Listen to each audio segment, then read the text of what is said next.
compañera, y luego vamos allá atrás, luego allá atrás, acá atrás. Adelante. Gracias, presidenta. Buenos días, Celsin Juárez, de Noticias del Secretario. Presidenta, saber qué información tienen sobre la detención de Víctor Álvarez Puga ayer en Estados Unidos. Presuntamente fue por algo de su situación migratoria, pero bueno, recordemos que aquí en México se le acusa por fraude. Sí, estamos esperando toda la información de la Fiscalía y lo pregunté hoy en la mañana en el Gabinete de Seguridad y espero que en unas horas podamos tener toda la información.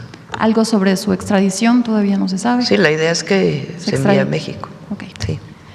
Presidenta, también ayer se dio a conocer que la empresa Grupo Electra, propiedad de este empresario Salinas Pliego, intentó impedir que la Suprema Corte resolviera 2 litigios que promovió contra créditos fiscales, pues argumentando causas como el riesgo de parcialidad o conflicto de interés. Sin embargo, el presidente Hugo Aguilar, en su lugar, pues impuso multas a esta empresa por haber buscado entorpecer o dilatar estos litigios. Saber qué opina de esta conducta de este grupo Salinas, si tenía conocimiento de esto, presidenta.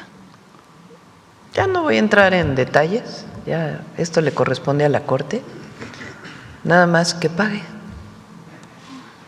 Toma chocolate y paga lo que debes. Presidenta, bueno, ya respondió nada más. Bueno, pues también ayer se anunció que este grupo llevará su caso ante la Corte Interamericana de Derechos Humanos, acusa al gobierno federal de una sistemática persecución, así lo llama, después de las declaraciones del día de ayer aquí en su conferencia matutina. Toma chocolate, paga lo que debes. Y ya por último, presidenta, de acuerdo a la última encuesta del INEGI de este tercer trimestre, 8 de cada 10 mexicanos confían en las instituciones de seguridad federales, en labores de seguridad, el 88.3% en el Ejército Mexicano, el 88.1% en la Marina, la Fuerza Aérea con el 86.7% y la Guardia Nacional con el 75%. ¿A qué atribuye esta alza y buena percepción en las Fuerzas Armadas, presidenta? Tiene mucho reconocimiento en las Fuerzas Armadas en nuestro pueblo, muchísimo. Hay una identidad. Y pienso yo que una parte muy importante del reconocimiento tiene que ver con sus labores en los momentos de desastres naturales, como fue el caso de las lluvias de ahora. El aplauso, el cariño, el reconocimiento de la gente. Cuando llega la Marina, cuando llega el Ejército, ahora la Guardia Nacional, es muy grande y además su entrega, como lo he dicho, es enorme. Así que eso es parte de lo que explica pues este reconocimiento popular a las Fuerzas Armadas. ¿Y esta confianza ahora en labores de seguridad específicamente? Sí, en todas las labores, es muy importante. Y fíjense, contrario a esta idea de la militarización y nada que ver, la gente confía en las Fuerzas Armadas de México y eso es algo muy importante, no en cualquier país. Gracias, presidenta. Sí, sobre el tema de, nada más me quedé, es muy serio lo que nosotros planteamos y tiene sustento técnico en el tema de el pago de los impuestos. Que sepa todo México que no es subjetivo, que no hay un tema de afectar a un empresario o un grupo empresarial.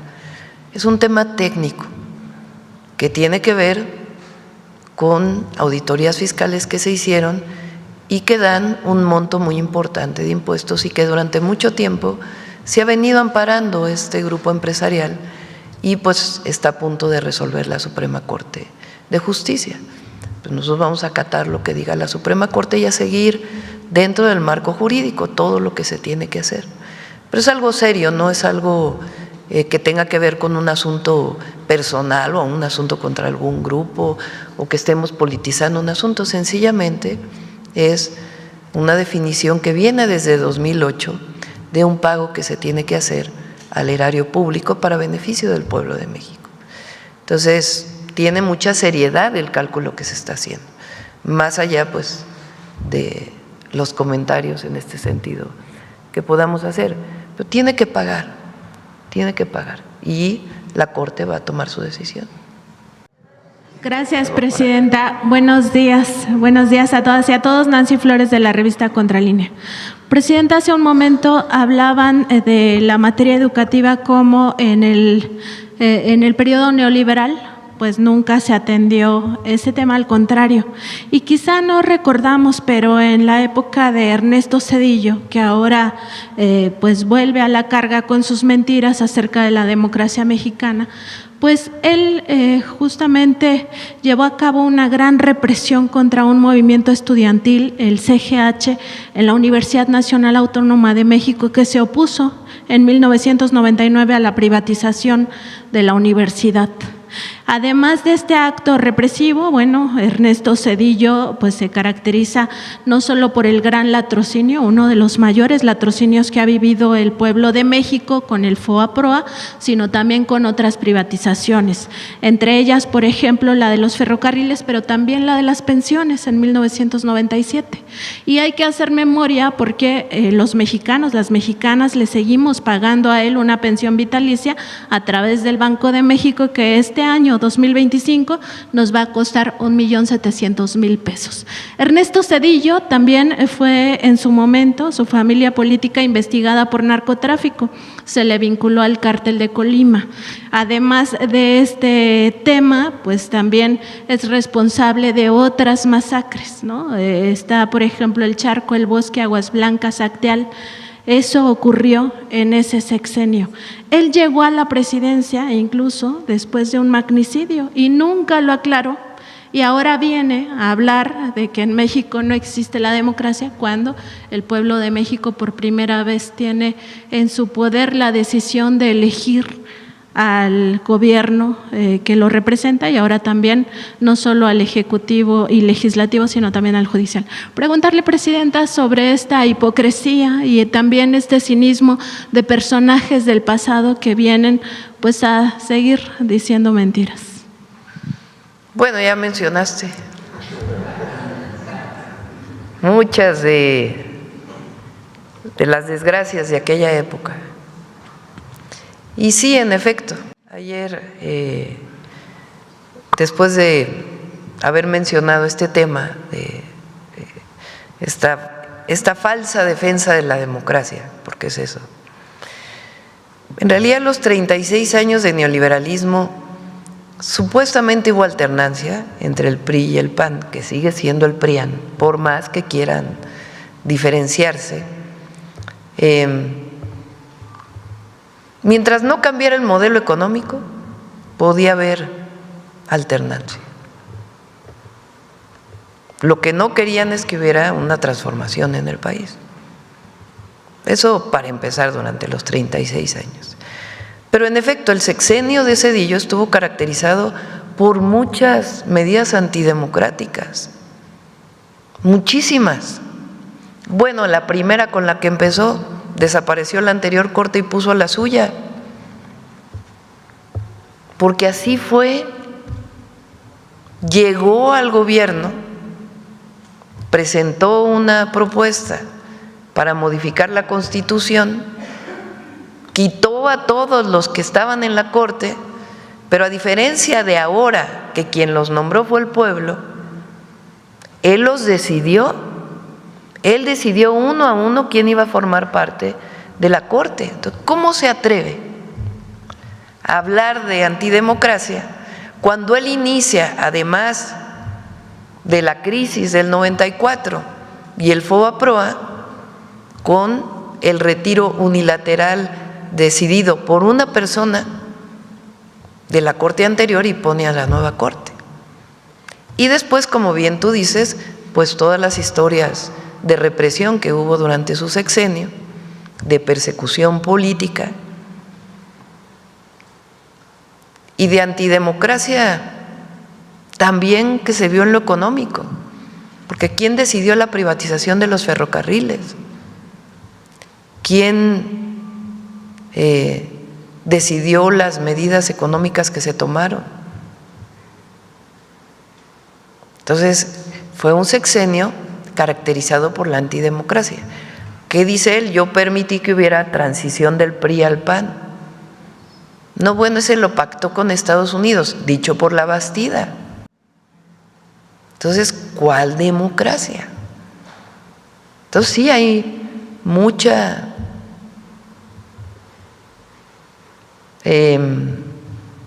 podemos llamarle hipocresía, podemos llamarle interpretación de acuerdo a su visión, pero lo cierto es que en México hoy hay más democracia que en el sexenio de Zedillo. Eso, por más que digan lo que digan, es una realidad. Porque la democracia es que el pueblo elija. Claro, quien no tiene el respaldo del pueblo, pues quiere otras formas de reconocimiento. Ahora, nadie habla de que las minorías no estén representadas en el Congreso, tienen que estar. Pero de ahí a decir que estamos acabando con la democracia, que la 4T está acabando con la democracia, pues es absoluta falsedad. Como ahora lo que está de moda, la libertad, la palabra libertad que favorita de la derecha. ¿Cuál libertad buscan ellos? La libertad del mercado. Mientras unos se mueren de hambre porque tienen salarios bajos, como ocurrió durante 36 años con el neoliberalismo, pues ¿cuál libertad? La libertad del mercado, sin ninguna intervención, porque eso es a lo que apelan. Entonces, en realidad es una falsa libertad y es una falsa democracia la que defiende. La verdadera libertad es la que se vive hoy en México. Que tenemos problemas en el país, pues nadie lo niega y estamos trabajando para atenderlos. El problema es si queremos regresar al pasado autoritario, al pasado antidemocrático, al pasado en donde por el bien de todos primero los ricos, o ni siquiera por el bien de todos primero los del mero arriba, o regresar a una situación en donde el poder económico regrese a gobernar a México. Esa es la pregunta. ¿Queremos seguir avanzando por el camino de la transformación, de derechos para todas y todos los mexicanos, de libertades, de democracia, de independencia, de soberanía, o queremos regresar al pasado, de entrega, de antidemocracia, de autoritarismo, de represión, de falta de libertad de expresión, y donde quien gobierna es el poder económico? Esos son los dos proyectos de nación y hay quien sigue defendiendo el pasado. Entonces, qué bueno que lo mencionas, porque en efecto muchos jóvenes, hay jóvenes que hoy tienen 25 años, nacieron en el año 2000 y había acabado el sexenio de Zedillo, o nacieron en el 2006, ni siquiera les tocó el desafuero o el fraude electoral del 2006, y hay que recordar la historia porque si no se cometen los mismos errores. Presidenta, en el tema del empresario Álvarez Puga, saber si también se tiene información de su esposa, la presentadora Inés Gómez Montt. Nosotros hemos consultado el expediente y sabemos que dentro de las acusaciones que ha hecho la Fiscalía General de la República por lavado de dinero y también por crimen organizado, pues estaría implicada esta pareja del empresario presuntamente facturero, porque entre los dos habrían constituido estas empresas fantasma para defraudar más de 3,000 millones de pesos a la Secretaría de Gobernación en el sexenio de Peña Nieto. Entonces, saber si tienen información al respecto, si ella también fue detenida y si estaría el proceso de extradición.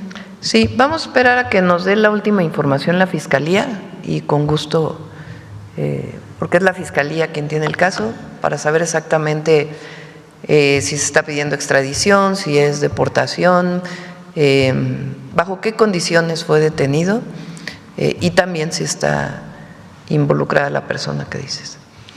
También preguntarle, porque la semana pasada la Cámara de Diputados aprobó cambios en el tratamiento del IVA para las aseguradoras, esto en la Ley de Ingresos 2026. para prohibir que se siguieran acreditando estos recursos como propios. Esto se da en un contexto en el cual las aseguradoras venían litigando mucho este tema para no pagar. Pero también en la discusión del Congreso se aprobó que estas aseguradoras paguen solamente 20,000 millones de pesos correspondientes a 2025 y no los aproximadamente 175,000 millones que se estaban calculando. Saber, Presidenta, cómo se llegó a este acuerdo, porque ya también hay quienes dicen que se trata pues de una condonación, aunque no se les ha puesto este término, pero sí pues este beneficio. Es al revés, ellos toman la decisión finalmente de pagar el 2025 y el SAT decide pues, aceptarlo del 2025 e iniciar con el nuevo pago, ya incorporando pues todas las consideraciones que estaban planteadas. Todo seguía en litigio, no había una decisión final. Finalmente las propias aseguradoras dicen pagamos 2025. Y entonces se incorpora en la ley y a partir del 2026 comienzan a pagar lo que antes no pagaban. O sea, se aclaró nada más el tema. Sí, se aclaró. Por último, Presidenta, también ayer se reunieron en la Cámara de Diputados a puerta cerrada la Comisión de Recursos Hidráulicos con el subdirector jurídico de la CONAGUA, Óscar Zavala, quien ahí pues dio a conocer que ya ordenó usted pues que se corrija el artículo 118 de la Ley de Aguas Nacionales para que no se den concesiones a la industria minera y contaminen los ríos con sus desechos tóxicos. Saber si habrá algún llamado a los legisladores en ese sentido, Presidenta, pues para que se corrija esta parte y sobre todo pues no se llegue a este tipo de… Sí, es importante que quede la redacción como estaba o similar a lo que estaba en la anterior ley. Y también ha habido varias solicitudes, sobre todo de ejidatarios,